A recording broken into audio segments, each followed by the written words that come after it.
Hi guys, welcome back to my first mini blog. তো এটা আমার প্রথম মিনি ব্লগ। তো গাইস, আমি এসেছিলাম রতুয়া ফোন নিব বলে। তো এই রতুয়ার মেন রোডের বাঁ দিকে দেখতে পাবে ভিভো স্মার্ট ওয়ার্ল্ড বলে শোরুম। এখানে কন্ট্যাক্ট নম্বর দেওয়া আছে গাইস। এখানে ভালো ভালো ফোন পাওয়া যায়। তো বেশি দেরি না করে তাড়াতাড়ি আমি ভেতরে যাই। তো দাদা আমাকে অনেকগুলো ফোন দেখালো, বাট আমার এটা ফোন পছন্দ হলো। তো দাদা কাটার দিল যে আমি ফোনটা আনবক্সিং করি।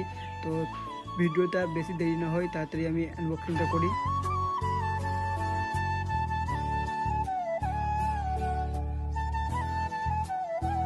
তো গাইজ ফাইনালি ফোনটা আনবক্সিং হয়ে গেল। তো দাদা এদিকে বিলটা করে দিচ্ছে ফোনের। তো এইটা দাদাকে বলি গ্লাসটা লাগিয়ে দাও। তো দাদা তাড়াতাড়ি গ্লাসটা লাগিয়ে দিচ্ছে। তো গাইজ তোমরা এসে এখানে ফোন নিয়ে যেতে পারো। এখানে ভালো ভালো ডিসকাউন্ট বা অফার পাওয়া যায়। তো তোমরা আসতে পারো। এমনিতে অনেক লেট হয়ে গেলো। তো গাইজ ফোন নেওয়া হয়ে গেলো আমাদের। তো যাবো বাড়ি। টাটা, দেখা হবে নেক্সট ব্লগে।